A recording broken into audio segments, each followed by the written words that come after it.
A 5-month-old baby girl, her skull crushed. Her 5-year-old brother, shot dead beside his mother in a shallow cave. Their father, bound to a tree and left to die. This wasn't the plot of a horror movie. This was the grotesque tableau that awaited gold prospectors deep in the wilderness of Oregon, the final, horrific chapter in a family camping trip that went inexplicably, monstrously wrong. Oregon's natural splendor is a siren's call. Its majestic mountains, deep, ancient forests, and serene rivers promise a perfect escape. But that beauty is a veil. Beneath it, the state's most remote and peaceful corners conceal a chilling history. Within these silent, isolated campgrounds lie tales of unsolved mysteries and unspeakable violence. Here at Cold Crime Cases, we delve into the darkness that lurks where you least expect it. Today, we confront a series of brutal campground murders that have shattered communities, destroyed families, and left law enforcement haunted by questions. How did places of peace and solitude become killing fields? Before we step into the shadows, take a moment to support our work. Please like this video, subscribe to Cold Crime Cases, and hit the notification bell so you never miss a case. We'd also love to know where you're watching from tonight, so drop your city or country in the comments below. Now, prepare yourselves. As we unravel these stories, the stark contrast between Oregon's breathtaking landscapes and the hidden evils they can contain becomes disturbingly real. Deep in the Siskiyou Mountains, where the woods are dense and secrets are easily kept, the Cowen family sought a final taste of summer over Labor Day weekend in 1974. Richard, a 28-year-old logging truck driver, and his wife Belinda, 22, were building a life for their 2 young children, 5-year-old David and baby Melissa. They were a loving, close-knit family drawn to the tranquility of nature. Their choice to camp at Carberry Creek in Copper, Oregon, was nothing out of the ordinary. They were reportedly familiar with the area, having frequented the remote campground in the past. But the Siskiyou Mountains were about to become the backdrop for an unimaginable nightmare, a crime so brutal it continues to baffle investigators decades later. The family, including their pet basset hound, Droopy, arrived at the campground on August 30, 1974. They set up camp near Carberry Creek Road, parking their 1956 Ford pickup truck nearby. The last time anyone saw the Cowens alive was on September 1, 1974, when Richard and little David made a quick run to a store in Copper, Oregon, for milk. That evening, they were due for dinner at Belinda's mother's house, less than a mile from their campsite. They never arrived. As concern bled into panic, Belinda's mother, sensing something was terribly wrong, rushed to the campground. What she found was a scene frozen in time, pregnant with dread. The family's truck sat parked, keys still in the ignition. A diaper bag and a purse lay abandoned. A dishpan of cold water sat untouched, and a carton of half-finished milk was left on the table. It was as if the family had simply walked away mid-activity. Even the family dog, Droopy, was gone, later found scratching at a local store's door, seemingly having made its own escape from the ominous silence of the campsite. But of Richard, Belinda, David, and baby Melissa, there was no sign. They had vanished into thin air. The disappearance triggered one of the most massive search efforts in Oregon's history. Police, volunteers, and the National Guard descended on the wilderness, a desperate army against the silent, unyielding forest. The rugged, heavily forested terrain of the Siskiyou Mountains made the search a grueling endeavor. Helicopters sliced the air, bloodhounds tracked phantom scents, but the dense brush and steep slopes gave up nothing. The case went ice-cold. It was only the beginning of the horror. 7 months later, in April 1975, the mystery took its grimmest turn.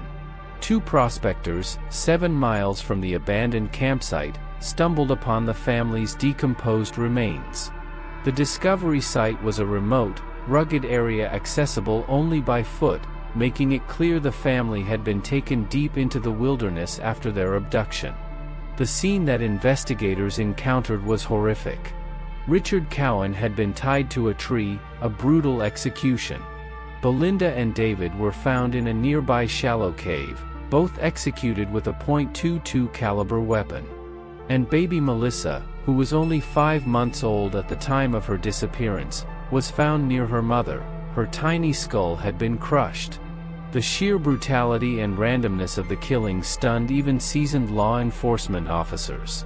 Despite a Herculean effort by the Josephine County Sheriff's Office and Oregon State Police, the investigation was a ghost hunt. The remoteness of the site and the passage of time had severely hampered the collection of physical evidence. There was no murder weapon ever found, and the scene offered few clues about the identity of the perpetrators. However, suspicion quickly fell on Dwayne Lee Little, a convicted killer known to be in the area. Little, who was 25 at the time of the Cowen family disappearance, had been paroled from the Oregon State Penitentiary just 3 months prior, in May 1974. He had a history of violent crime, including the 1964 murder and rape of teenager Orla Faye Phipps when he was 16. Authorities were able to place Little in copper over the Labor Day weekend when the Cowens disappeared. Circumstantial evidence mounted against Little. A miner who owned a nearby cabin claimed Little and his parents had stopped by on September 2, 1974, and signed a guest book, placing them very close to the campsite immediately following the disappearance. Furthermore, a woman identified as Little's girlfriend reportedly told law enforcement that she had seen him with a .22 caliber weapon, the same type used in the murders of Belinda and David. Adding to the chilling narrative, an inmate named Rusty Kelly, who shared a cell with Little at one point, claimed that Little confessed to the Cowen murders. Despite this voluminous circumstantial evidence and the strong suspicions of law enforcement, Little was never charged with the Cowen family murders. The lack of direct physical evidence and the complexities of proving the case beyond a reasonable doubt meant the case remained officially unsolved. To this day, the Cowen family murders remain a gaping wound in Oregon's history, a testament to the fact that even in the most peaceful places, an unfathomable evil can be waiting. Fast forward to Thanksgiving weekend, 1987. In the mist-shrouded forests of the Oregon coast, another dream met a brutal end. Alan Malissard, a 27-year-old adventurer from France, was living a life many only imagine. He was cycling across North America, a journey fueled by youthful passion and years of savings. Friends and acquaintances described him as cheerful, kind-hearted, and overflowing with life, a traveler who embodied the spirit of exploration. His epic journey brought him to a secluded, primitive Forest Service campground near Nescowan Creek. It was Thanksgiving Day, a time meant for peace and reflection, when his adventure was cut short by a savage, unseen hand. Alan Malissard's lifeless body was discovered near his campsite. He had been struck on the back of the head, a sudden, violent blow from a blunt object that he never saw coming. The circumstances of the crime were deeply perplexing. It wasn't a robbery. His bicycle, his camera, his personal belongings, and even a significant amount of cash were left untouched. This suggested an act of pure, motiveless violence, a horrific and random attack on a defenseless traveler. The initial investigation was fraught with chaos and critical errors. Law enforcement struggled to find any usable evidence at the scene. One of the most significant failures noted by investigators and later highlighted in the documentary Old Growth Murder was the compromise of the crime scene itself. A nearby campsite, used intermittently by local fern and moss harvesters, was reportedly overlooked during the crucial early stages of the investigation. This failure might have allowed a killer to walk free, potentially destroying vital clues. Suspicion briefly flickered over the local fern harvesters, individuals known for transient living and often operating under the radar. The documentary suggested that interactions between Alan and the occupants of the nearby camp might have occurred. Some theories even proposed that an altercation, perhaps fueled by alcohol, as empty bottles were found near the harvesters' camp, and there was some indication of alcohol in Alan's system despite his reputation as a non-drinker, led to the brutal attack. The discovery that Alan had withdrawn $350 from an ATM in Tillamook shortly before his death also raised the possibility of a robbery motive that was somehow concealed or thwarted. Another theory explored by investigators involved a local activist, but every lead dissolved into nothing. The case remains a frustrating enigma. Decades later, despite renewed efforts and the attention brought by documentaries like Old Growth Murder, the mystery endures. Alan Malissard's killer has never been found, leaving behind a cold case that drifts like the coastal fog over Nescowan Creek, a haunting reminder of a life stolen and a promise broken. In 2012, near the California-Oregon border, a family camping trip was about to become a stage for the ultimate betrayal. Chris McCallum, a 34-year-old devoted father of two from Medford, was trying to hold his family together. A cab driver who also worked at FTD, Chris was known for his kindness and his dedication to his children. Despite a struggling marriage, he was determined to make it work for his family. As he settled in for a weekend in the Applegate Creek area with his wife, Patricia, a venomous secret was unfolding, a calculated plan that would end his life in a devastating act of treachery. On November 20th, Chris McCallum was reported missing.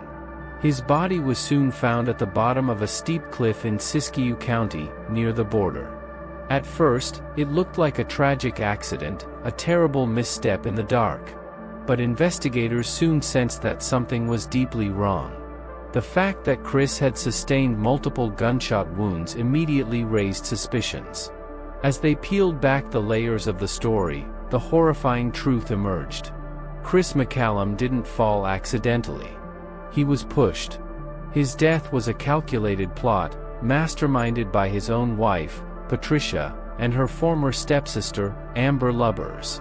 The serene campsite had been the setting for a cold-blooded conspiracy. During the investigation, Amber Lubbers provided critical testimony that revealed the chilling details of the premeditated murder. She described how they had plied Chris with drinks, encouraging him to consume alcohol while they stayed sober, waiting for their moment. As Chris slept, Patricia retrieved a firearm and shot him multiple times. Then, together, Patricia and Amber rolled his body over the embankment, a final, heartless act to conceal their crime and stage it as an accidental fall. The arrests of Patricia McCallum and Amber Lubbers 3 weeks later confirmed the premeditated nature of the murder. While a specific motive was not always clearly articulated in public records, the context of their strained marriage and the calculated nature of the crime suggested a desire to escape the relationship by any means necessary. In 2015, Patricia McCallum was found guilty of murder following a 2-week trial. She was sentenced to 50 years to life in prison. During the trial and sentencing, Chris's family spoke of their profound loss, a wound carved into their hearts by the person he should have been able to trust the most. Patricia, however, maintained her innocence, addressing the court and claiming that Amber Lubbers had fooled everyone, even asserting that she herself was a victim of the crime. The case stands as a devastating reminder of the capacity for betrayal, even in the tranquil setting of a family camping trip. In the summer of 2005, the Willamette National Forest was the chosen retreat for two beloved educators, Stephen Hogan and Jeanette Bauman. Stephen, 54, was a middle school counselor and coach, known affectionately as Mr. H. Jeanette, 56, was a passionate teacher who had recently moved to Oregon. Both were adored by their students and communities. They were kind, generous souls with a love for the outdoors, people with no known enemies. But their quiet getaway into the woods turned into a chilling nightmare, sparking one of Oregon's most disturbing and unsolved murder investigations. On July 1, 2005, campers near Staley Creek made a grim discovery: the bodies of Stephen, Jeanette, and their dog, Caesar. The couple had been executed. Evidence showed they were shot first from a distance, then again at close range, a brutal and methodical killing. The crime scene analysis revealed shell casings from 2 different weapons, adding a layer of complexity to the investigation and suggesting the involvement of at least 2 firearms, possibly used by a single killer or multiple perpetrators. Their 1994 GMC was missing its license plates, and several items, including a Smith & Wesson .41 revolver, a leather shoulder holster, and custom fishing rods, were gone. Was it a simple robbery that escalated, or something far more sinister? The investigation started with a flash of intensity but quickly grew cold.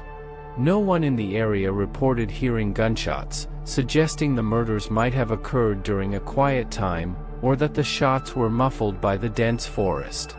The FBI and local law enforcement explored several theories. One chilling possibility was that the murders were committed by a super hunter, a territorial phantom who eliminates perceived intruders on public land, a phenomenon that has been occasionally cited in discussions of remote wilderness homicides. Another highly scrutinized theory revolved around the infamous serial killer Israel Keyes.